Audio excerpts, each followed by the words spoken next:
Yes. Magandang hapon muli sa atin mga kasama. Nandito naman si Kuya Goods, nagbabalik.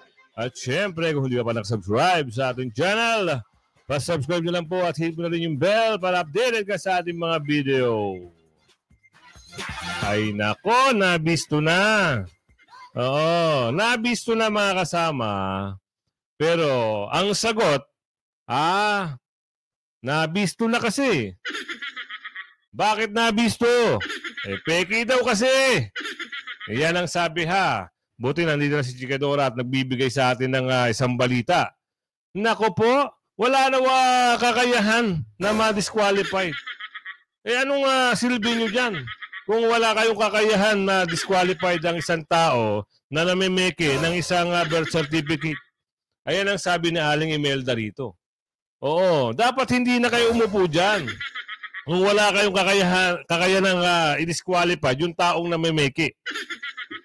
Hay! Sabi rito, matapos mabisto ang sikreto. Balos at ulpo, laglag sa senatorial survey. Nako po.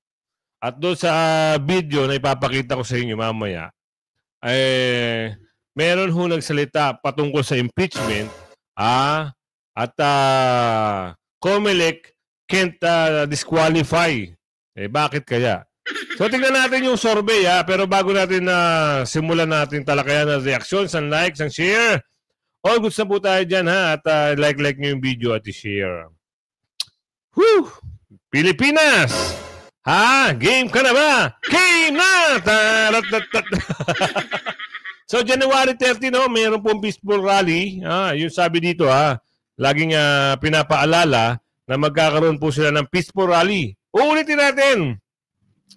Ayan po ay rally para sa kapayapaan. Huwag mo bibigyan ng kulay.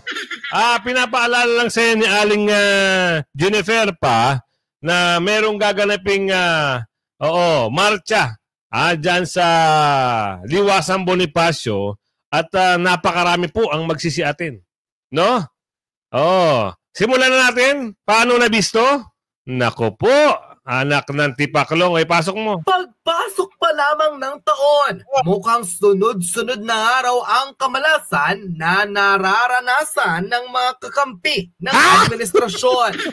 Matapos ang samot-saring kontrobersyang kani-kanilang kinakaharap, mga pambato at kaalyado ng mga nasa gobyerno sa darating na 2025 election, pare-parehas na laglag at hindi pa umabot sa 2025 pre-election survey.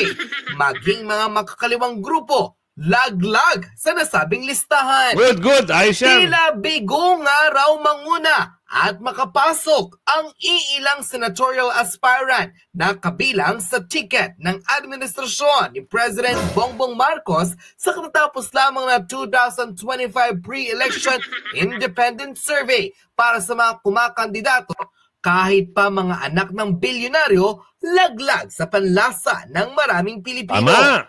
Ang nasabing pag-aaral at simpatsya ng taong bayan ay ginawa noong December 1 to 31 bago matapos ang taon, kung saan ang mga nooy nangunguna laglag na sa nasabing listahan. Good. Hindi raw umubra sa panlasa ng taong bayan ang tila mabubulaklak na salita, lalo't pa tila nabulgar ang kanilang tunay na pagkatao, maging tila ang mga bisyo kanilang itinatago.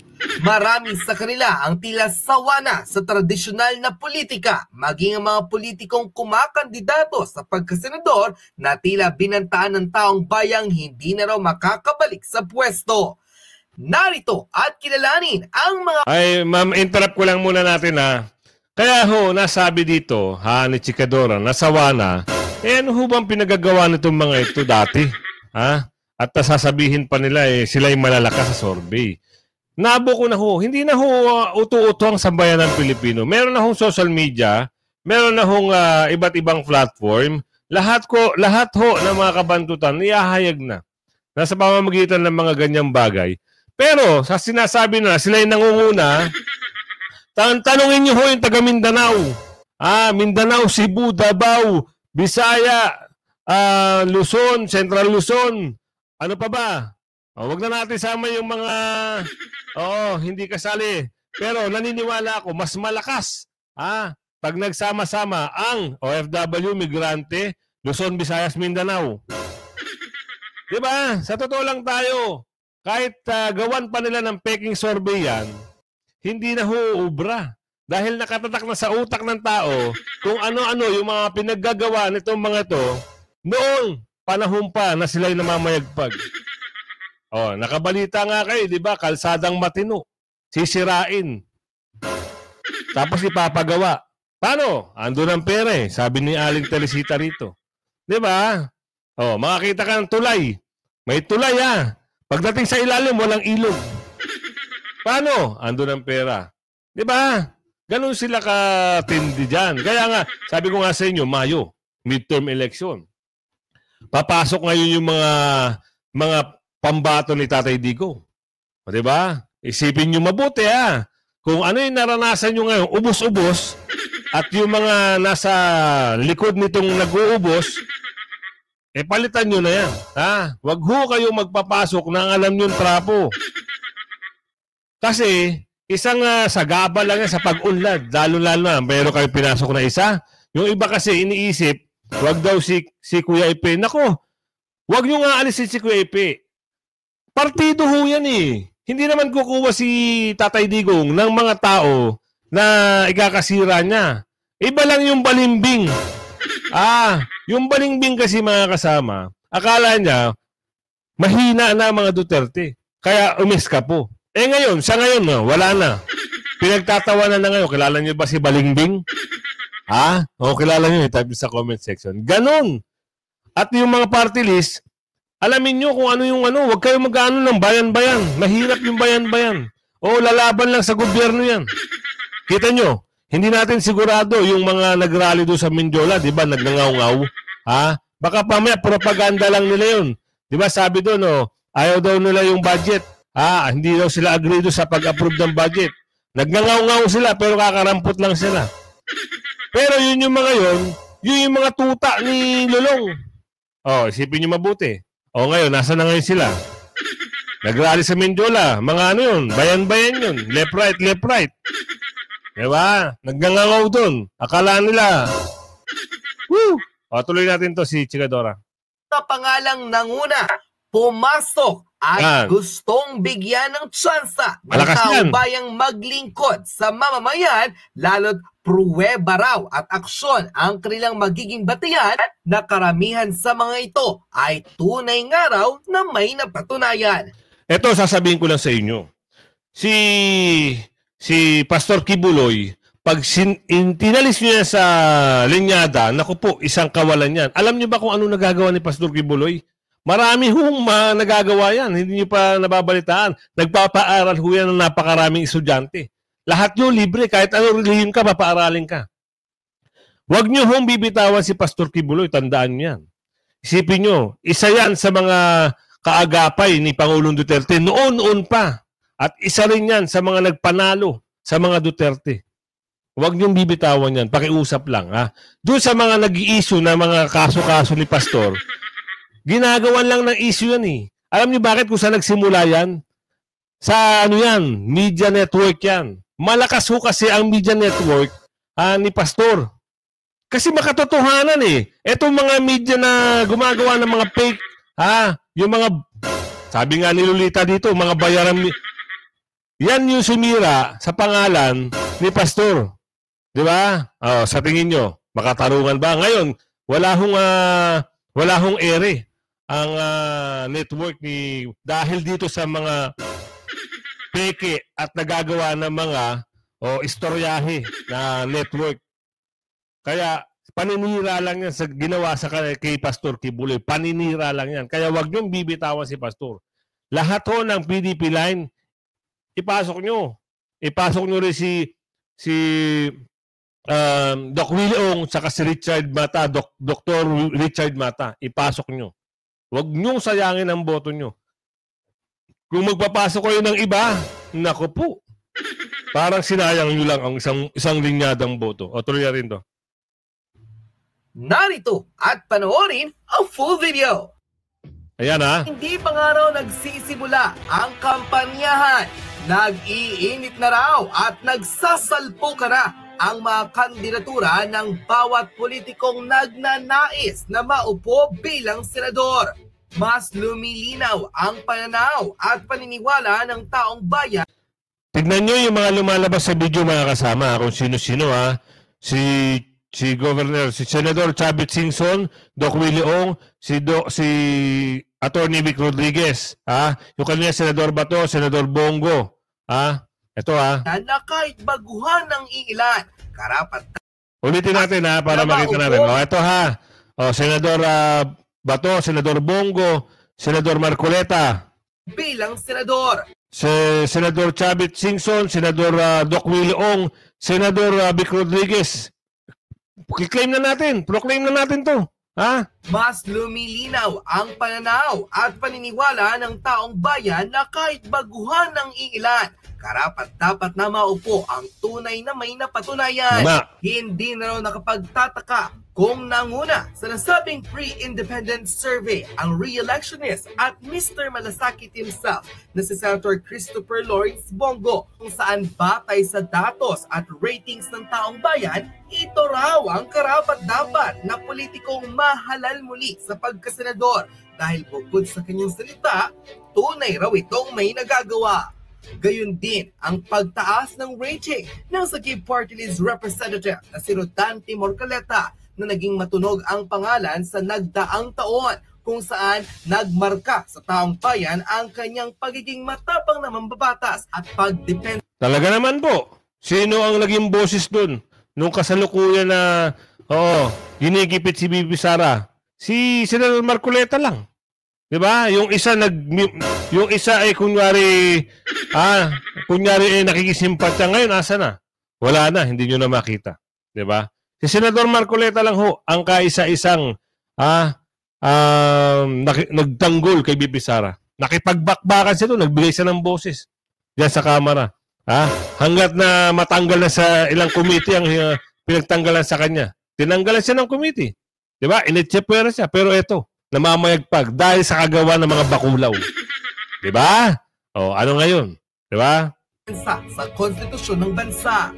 Isa rin sa pinaka-highlight ng kanyang political career ang paghanga sa kanya ng former president na si Rodrigo Duterte na voluntaryo pang inendorso ang pagkasenador ng Sagip Party List Representative. Magpakailang beses mang natalo sa kanyang senatorial at vice presidential bid. Hindi sumusuko at ngayon nangunguna na sa mga pre-independent survey ang cardiologist doctor na si Willie O, na kahit pa man may karamdaman na kinakaharap, hindi daw ito hadlang para ipaglaban ito ang kapakanan at kalusugan ng taong bayan.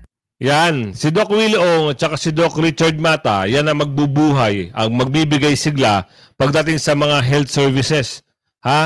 Alam ni Doc Willie Ong ngayon, lalo niya, nagkaroon siya ng isang matinding karamdaman, pero parang recovery na. Stage recovery na si Doc Willie Ong. Napaguhulihan lang ho ang Pilipinas eh. Ngayon, gusto niyang patunayan na kaya ng Pilipinas, basta sinusuportahan lang ng gobyerno. Kita mo ang Singapore. Diba? Sipin niyo Singapore. Ang sakit ni Doc Willie Ong, hindi ho biro. Ngayon, ano na? Diba? Ganun. Ganun dapat. Kasi, dito, pag-usapin pera, ang mata ng mga bakulaw, nakaganyan na. At yung kamay nila nakaganyan na. Nakalahad. Sige, nakalahad na. Ganon ang mga bakulaw dito. Kaya, konting usapin lang, pera involved. Totoo naman sa totoo. Kaya, wag tayo magpaka-bobo doon sa mga sinusuportahan nyo dati na mga, yung mga politiko na trapo. Ang dami ho dyan. Kung iisa-isahin nyo lang. Dati mga naka-tricycle lang, dati naglalakad lang, dati. Ngayon, grabe, meron pa raw hotel na nabili, meron pa raw mga lupain na nabili sa mga probinsya nila. May nagbalita ho sa atin.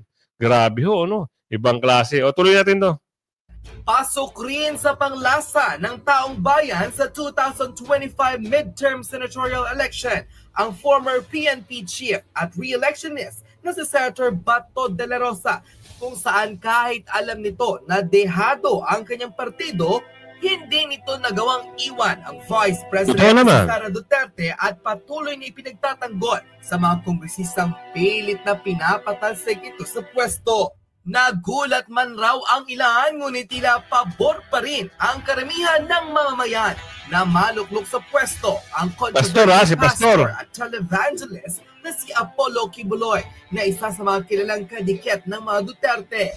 Na-highlight ang kanyang pangalan matapos halugugin hindi lamang ng AFP, lalo na ng Philippine National Police, ang kanyang ekta-ektaryang ari-arian sa paniniwalang may makukuha raw na ebidensya ang gobyerno laban rito. Ngunit para sa kanyang mga taga-suporta, nananatili ang kanilang paniniwalang inosente ang kanilang pastor.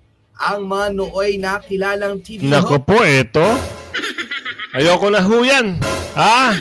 Wala akong magandang... Ay, ano nagawa? Sabi ni Ate Rose dito, ano ba nagawa? Ay, hindi ko rin ho alam. Kaya bakit daw yung pag-uusap dito sa COMELEC, meron ho daw nagtatanong eh. Bakit daw hindi ma-disqualify dahil sa meron mga ugong-ugong? Ayan, abangan natin ang sagot dito ha. Sagot ito kung sino nakaupong chairman dito ha. COMELEC can't disqualify Tulfo over citizenship issue. Bakit? Yan ang title. Ang tanong na ating kababayan, bakit nga? Kayo, nagtatanong din ba kayo mga kasama? May katanungan din ba kayo? Pero sana masasagot ito na maayos, kung maganda sana yung pagtatanong at meron bang klaradong sagot. Alamin natin dito kung klarado ho yung sagot dito. Ito na. Happy New Year po at magandang umaga, Sir Christian, Ma'am Doris at ating po mga kababayan. Manigong bagong taon din po at maligaya. At magandang umaga. Ayun nga po ang katanungan natin. Ang daming lumalabas po na storya tungkol doon sa ano ba talaga si Erwin, Amerikano o Pilipino. At kung siya po ay isa sa ganitong, mayroon siyang ganyang citizenship, ano po ang ibig sabihin niyan doon sa kanyang pagiging kandidato sa 2025? Ngayon nakaupo siya as CIS party list eh. So meron bang disqualification na mangyayari, Chairman?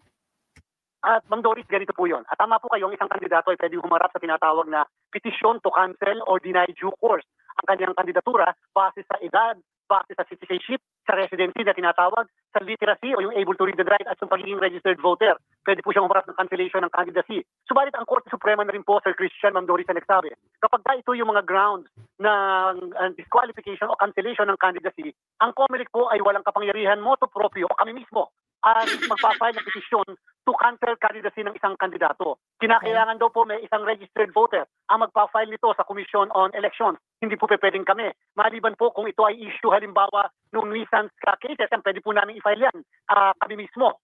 Pero at yung election offense, pwede rin po kami. Pero pagka ganito pong ground, kinakailangan may mag-file sa amin. Sa kasalukuyan po, wala naman pong tinatanggap ang COMELEC na petition to deny due course and or cancel candidacy ng naturang personalidad. At the same time, yung pong petition na yan ay pwede lamang ma-file 25 araw pagkatapos ng filing ng certificate of candidacy ng mismong kandidato. Pagka po yan ay lumampas na, pwede po namin i-dismiss yung petition sapagkat mawawalan po kami ng jurisdiction kung ito ay hindi na-file sa tamang panahon na piniprescribe mismo ng batas.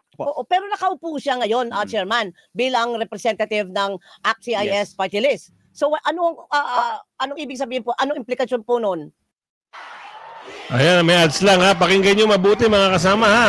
Yung sagot dito.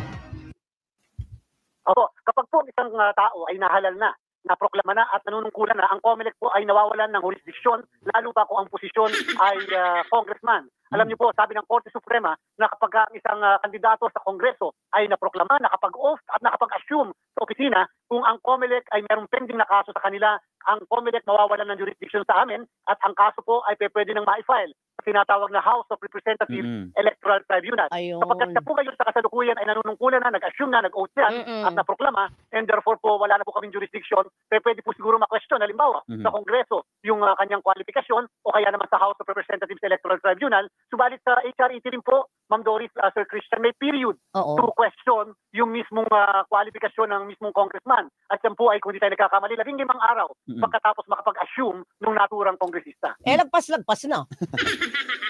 Di po ba, Chairman? Although ang issue po ng citizenship naman ay pwede ma-raise anytime.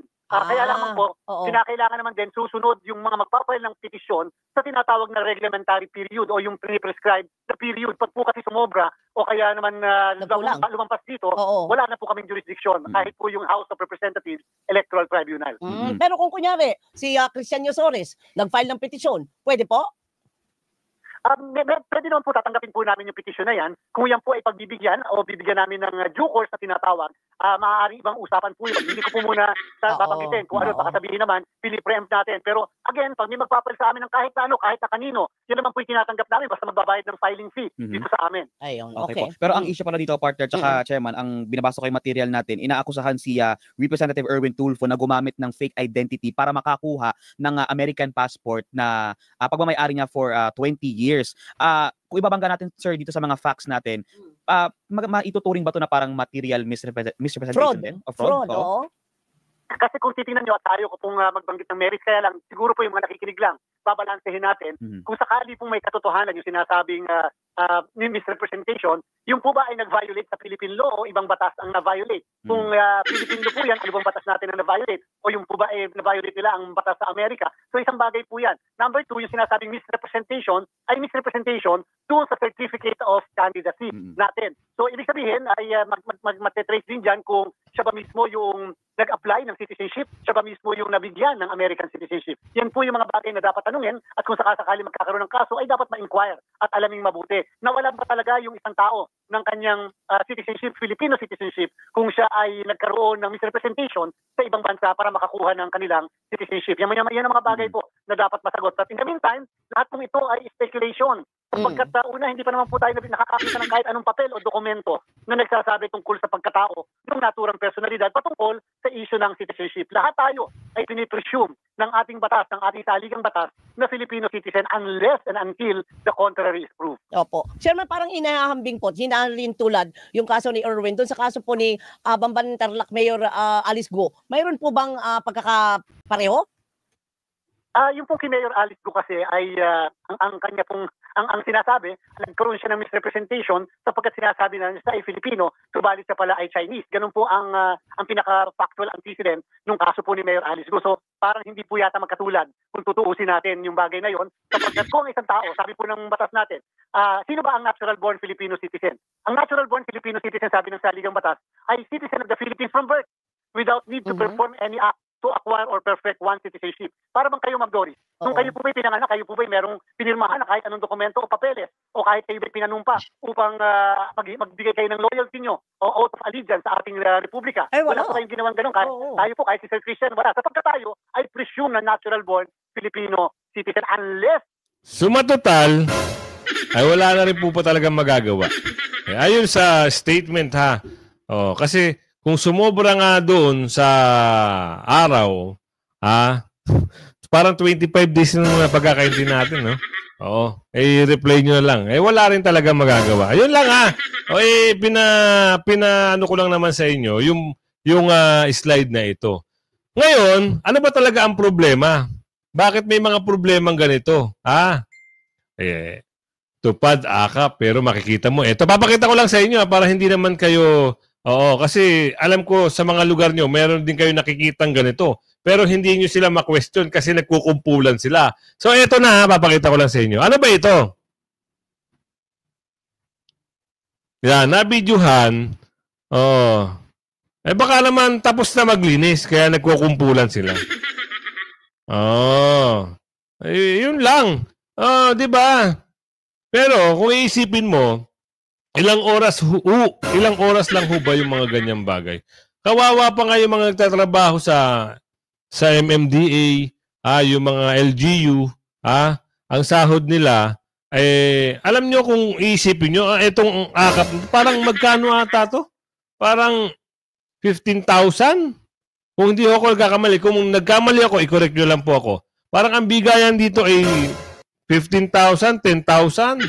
Pero, isipin nyo, itong mga nagtatrabaho sa LGU, mga street sweepers, magkano lang ho ang binibigay sa kanila?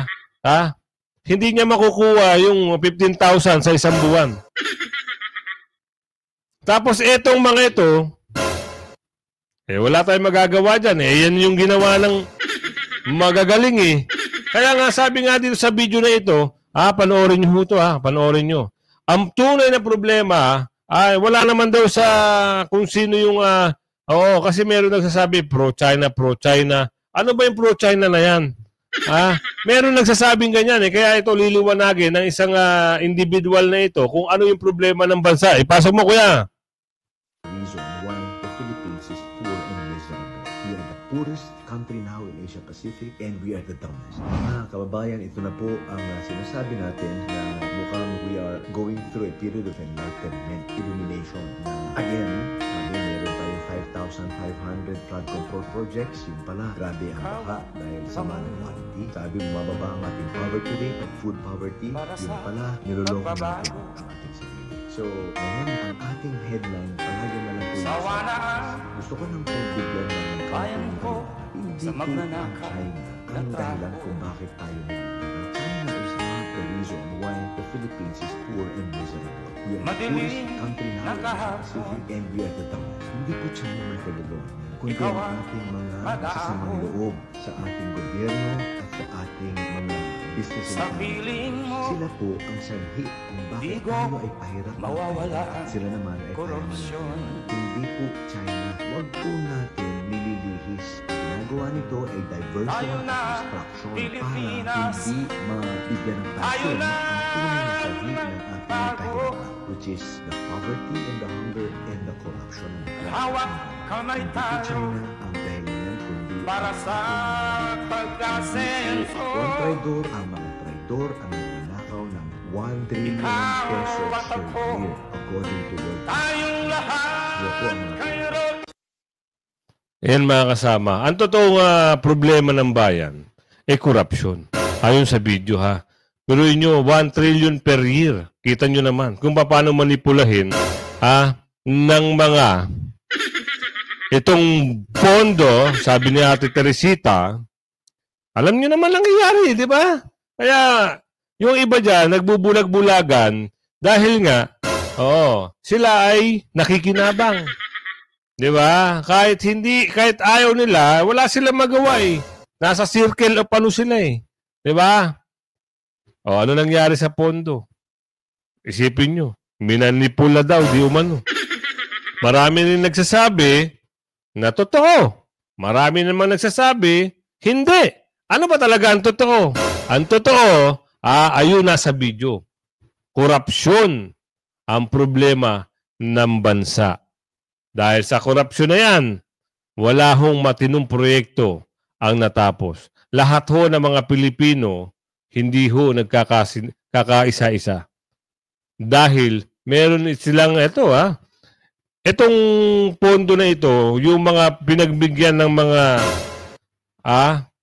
AX na yan, isang form of corruption yan, sabi ni Aling Laila rito.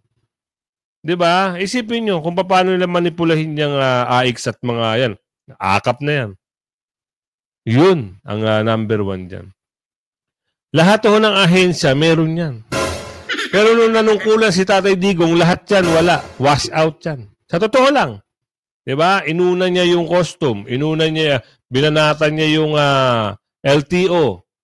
Yung mga picture dyan sa LTFRB na wash out yan. Diba?